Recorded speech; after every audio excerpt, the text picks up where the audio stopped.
SmackDown was in Providence, Rhode Island tonight. And you start the show off with Shane McMahon in his office, and I'm so sick of seeing Shane McMahon. I just don't even want to watch the show anymore when he's on. He has go-away heat with me. I can't stand him. It's over. I'm so over seeing him. He's talking about Roman Reigns, and Elias is in his office, and this is just bullshit. I don't give a fuck about this. This takes on forever, and finally the show starts.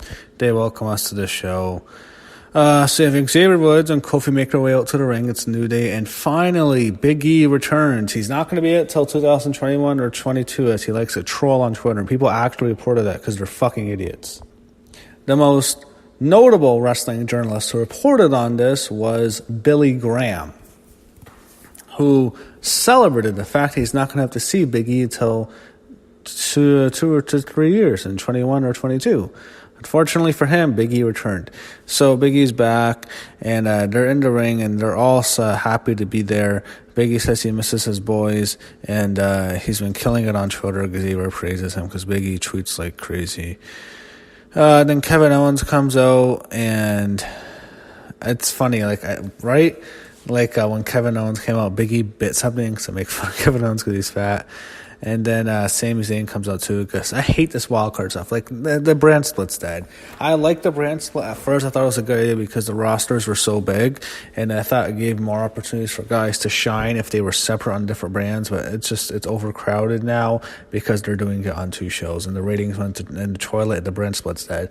I think by the time Fox comes, for Fox, WWE should consider just erasing the brands and just have one giant roster. That's it. Unify the women's title, unify the world titles, unify the tag titles, and you just have one big roster. You may as well do that now. So they go back and forth, and he says he's gonna walk through them, and Kofi cuts the last promo. So the segment ends, and then you have they show Carmella walking in the back, and they show Drake Maverick talking to her. And then she sees R-Truth, and there's just some stupid gimmick. The whole thing is the 24/7 rule, so it's going to be R-Truth running away. More comedy with R-Truth. So next we have Mustafa Ali and Andrade with Zelina Vega. This was an awkward match. I don't know what they're going to do with Andrade here. I picked him to win Money in the Bank. Silly me, I know. Why would I pick Andrade to win Money in the Bank? They've done absolutely nothing with Andrade. Why would I pick him?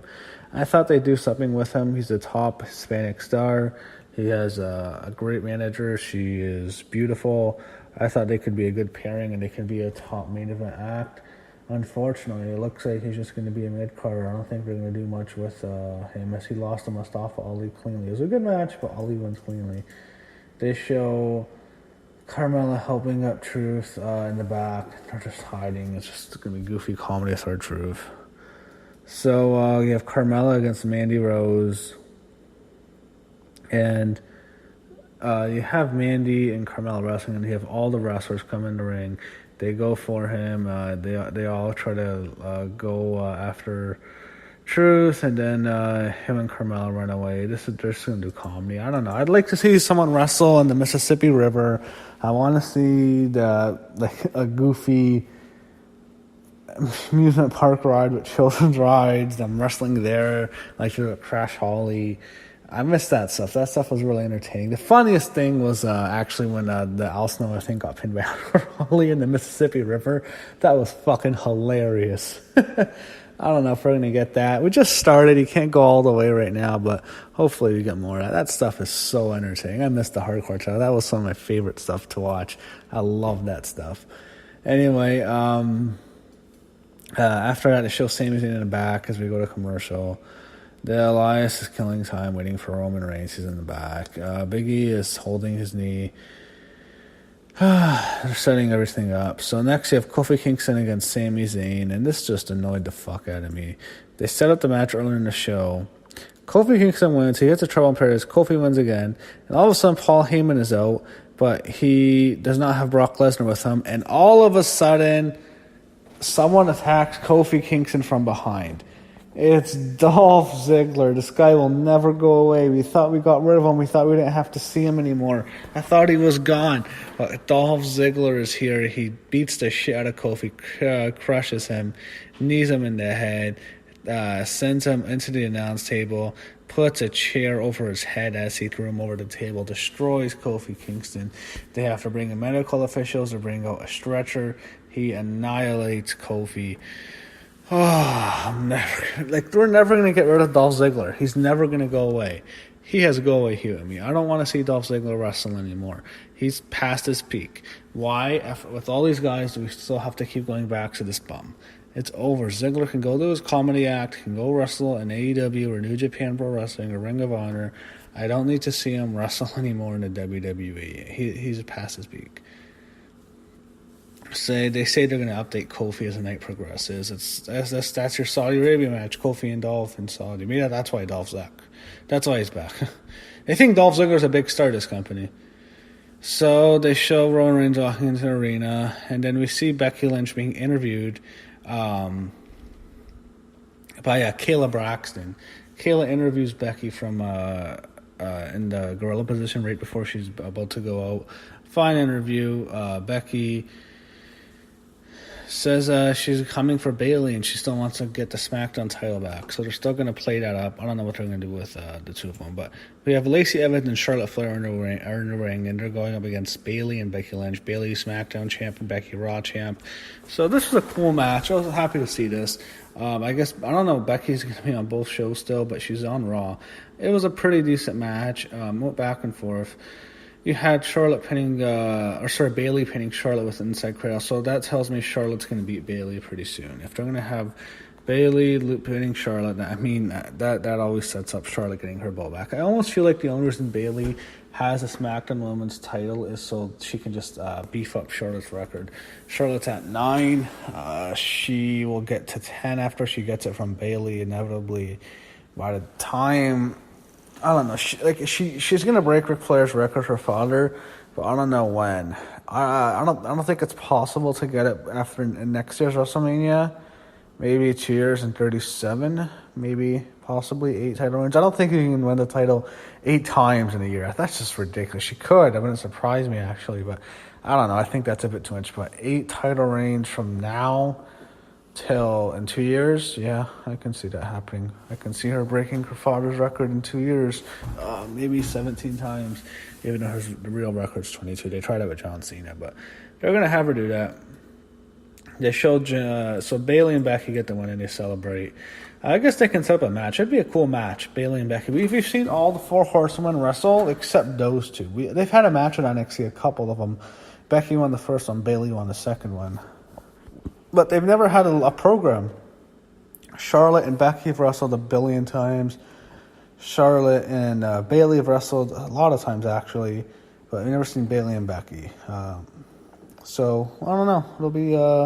It'll be interesting.